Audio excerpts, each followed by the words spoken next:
तो वैसे तो मिडिल ईस्ट हमेशा से ही संघर्षों का मजमुआ रहा है।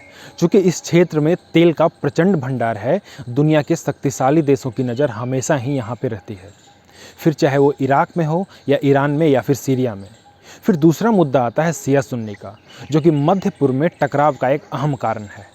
लेकिन आज हम जिस मसले पर बात करेंगे वो शिया सुन्नी और तेल कूटनीति से अलग है, इजराइल और फिलिस्तीन का मुद्दा, जो सदियों से चला आ रहा है और नज़दीकी भविष्य में भी इसके सुलझने की कोई उम्मीद नज़र नहीं आती। तो हम बात करेंगे उस वजह की जिसने सैकड़ों सालों से चले आ रहे टकराव को नया रंग दे दिया और महामारी के बीच एक ऐसा घमासान शुरू कर दिया है जो एक बड़े युद्ध का रूप ले सकती है। नमस्कार, मैं हूं मनीष शर्मा और आप देख रहे हैं gangatimes.com। 6 मई को सैकड़ों फिलिस्तीनी जेरूसलम में इजरायली सुप्रीम कोर्ट के एक आने वाले फैसले को लेकर प्रदर्शन करने लगे। इजरायली कोर्ट पूर्वी जेरूसलम के शेख जर्राह से फिलिस्तीनी निवासियों को बेदखल करने का फैसला देने वाला था। देखते ही देखते यह विरोध प्रदर्शन कट्टरपंथी यहूदी और फिलिस्तीनी प्रदर्शनकारियों के बीच हिंसक टकराव में बदल गया। इस हिंसा को देखते हुए सुप्रीम कोर्ट ने अपना फैसला 1 महीने के लिए टाल दिया, जिससे फिलिस्तीनियों में डर और गुस्सा दोनों बढ़ गया। अगले दिन यानी 7 मई को इजरायली पुलिस ने अल अक्सा मस्जिद, जो कि इस्लाम धर्म का एक प्रमुख पवित्र स्थल है, के परिसर पर धावा बोल दिया। हुआ यूँ कि 7 मई को रमज़ान के अंतिम जुम्मे की नमाज के लिए करीब 70,000 लोग अल अक्सा मस्जिद में जुटे। शाम की प्रार्थना के बाद कुछ फिलिस्तीनियों ने इजरायली पुलिस पर पत्थर फेंकने शुरू कर दिए। जवाब में पुलिस ने मस्जिद परिसर में स्टेन ग्रेनेड के गोले दागे। स्थानीय लोगों के अनुसार झड़प तब शुरू हुई जब इजरायली पुलिस परिसर को खाली कराने के लिए ज़बरदस्ती कोशिश करने लगे ताकि यहूदियों को प्रवेश मिल सके। अब आप सोच रहे होंगे कि मस्जिद परिसर में यहूदियों को क्यों जाना था। तो आपको बता दें कि जहां ये मस्जिद मुसलमानों का तीसरा सबसे पवित्र स्थल है, वहीं यहूदियों के लिए यह सबसे पवित्र स्थल मानी जाती है। यहूदी इसे टेम्पल माउंट के नाम से जानते हैं। जेरूसलम के धार्मिक महत्व के विषय पर हम किसी और दिन चर्चा करेंगे। फिलहाल हम अपने मुद्दे पर लौटते हैं। इजरायली पुलिस ने मस्जिद में धावा बोल दिया और फायरिंग में करीब 300 से भी ज़्यादा लोगों की मौत हो गई, जिसमें से अधिकतर फिलिस्तीनी थे। इस बात की अंतर्राष्ट्रीय बिरादरी में काफ़ी निंदा भी हुई। अगले दिन 8 मई को जेरूसलम में फिर से हिंसा हुई। शव-ए कद्र की उस रात को भी करीब 80 लोगों के घायल होने की खबर आई। रविवार 9 मई का दिन कमोबेश शांतिपूर्वक बीता। दुनिया भर के अनेकों शहरों में शांति मार्च निकाला गया। उस दिन अल अक्सा मस्जिद की साफ सफाई भी की गई। हालांकि लोगों में जेरूसलम दिवस पर होने वाले कार्यक्रम को लेकर डर सता रहा था।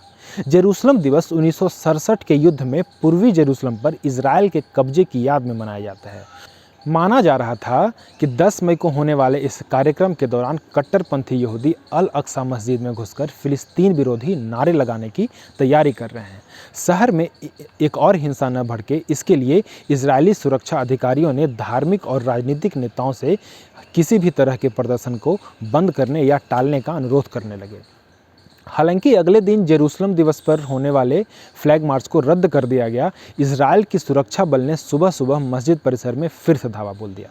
झड़प में 305 लोगों के घायल होने की खबर आई, जिसमें 4 की स्थिति काफ़ी नाजुक है।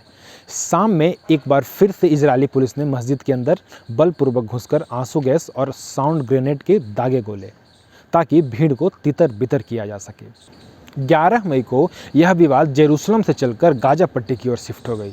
गाजा को नियंत्रित करने वाले हमास ने 10 मई की शाम को इजराइल की ओर 150 रॉकेट दागे, जिसमें कईयों के घायल होने की खबर आई। अगले दिन इजराइल की जवाबी कार्रवाई में गाजा की एक 13 मंजिला हनादी टावर ढाही गई। उस बिल्डिंग में रेसिडेंशियल परिवारों के साथ साथ कॉमर्शियल कार्यालय भी थे। हालांकि इजरायली आर्मी का कहना है कि उस बिल्डिंग में हमास के अधिकारी काम करते थे। इसका जवाब हमास और फिलिस्तीनी इस्लामिक जिहाद ने इजराइल की राजधानी टेल अवीव में 137 रॉकेट दाग कर दिया। 12 मई को इजरायली वायुसेना ने गाजा पट्टी में स्थित हमास के दर्जनों पुलिस और सुरक्षा स्पॉट्स को नष्ट किया। इसी दिन गाजा से करीब 900 रॉकेट्स इजराइल की तरफ दागे गए। इजराइल और हमास के बीच हवाई फायरिंग अगले 2 दिन तक चलता रहा। इजराइल की तरफ से अब तक 8 आम नागरिक, जिसमें से 1 भारतीय, 2 अरब इजरायली और 1 जवान मारा जा चुके हैं। 13 मई को मामले ने एक नया तुल पकड़ा जब लेबनान के अल रसीदिया शरणार्थी शिविर से इजराइल की तरफ 3 रॉकेट दागे गए। 14 मई को इजरायली वायुसेना ने हमास के टनल नेटवर्क को नेस्तनाबूद कर दिया गया, जिसमें हमास के दर्जनों कार्यकर्ताओं की मौत हो गई।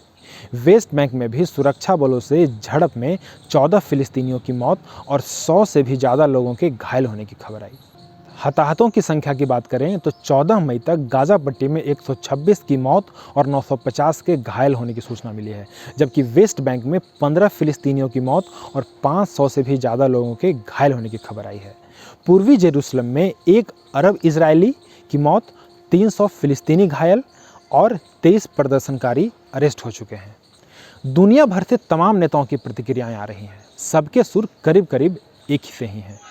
दोनों पक्षों को समझदारी से काम लेना चाहिए और हिंसा को रोक देना चाहिए। बस हिंसा रोकने की पहल कोई नहीं करना चाहता। सबका कहना है कि अंतर्राष्ट्रीय कानूनों का पालन हो, लेकिन कोई भी ये नहीं बता रहा कि अंतर्राष्ट्रीय कानून क्या है। ना तो सुपर पावर अमेरिका और ना ही पूर्व सुपर पावर ब्रिटेन, जो कि सारे फसाद की जड़ है। शायद कोई सच्चाई का आईना दिखाकर इजराइल से दुश्मनी मोल नहीं लेना चाहता। इजराइल फिलिस्तीन विवाद को हम विस्तार से समझेंगे अगले वीडियो में। तब तक के लिए दीजिए इजाज़त। नमस्कार।